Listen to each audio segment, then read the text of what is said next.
to the Corinthian church. You know, 2 Corinthians 8 and 9, he talks about giving, which is misused by a lot of preachers to fleece money. They say, yeah.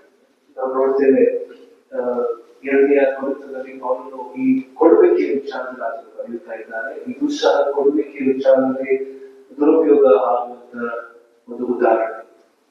That money was not for Paul.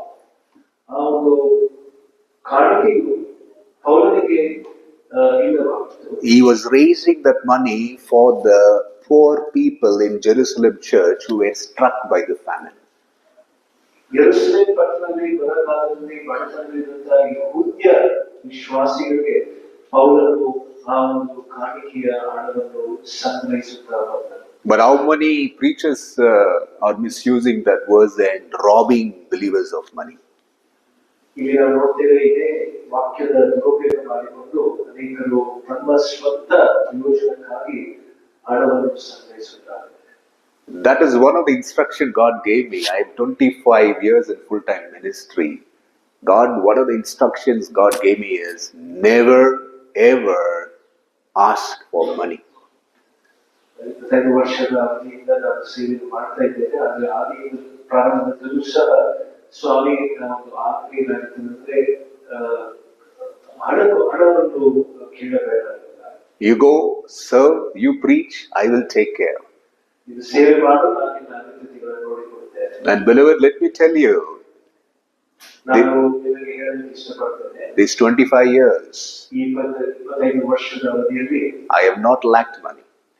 ನಾನು ನನ್ನ ಅಗತ್ಯತೆಗಳಲ್ಲಿ ಕರ್ತನು ಕೃಪೆಯನ್ನು ಕೊಟ್ಟಿದ್ದಾನೆ. I don't have any loan. ಯಾವ ಸಾಲದ ಹೊರೆಯೂ ಇಲ್ಲ. I am not a debtor. ನಾನು ಯಾರಿಗೂ ಸಹ ಹೊರೆಗಾರನಾಗಿಲ್ಲ. This is the faithfulness of God. ಇದು ಕರ್ತನ ನಂಬಿಕೆಯ ಸ್ಥಿತಿ.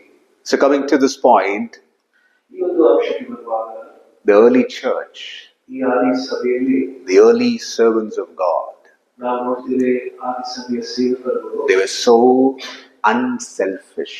ಅವರು ನಿಸ್ವಾರ್ಥದ ಜೀವಿತಗಳನ್ನು ಅವರು ಜೀವಿಸುತ್ತಾ ಬಂದರು.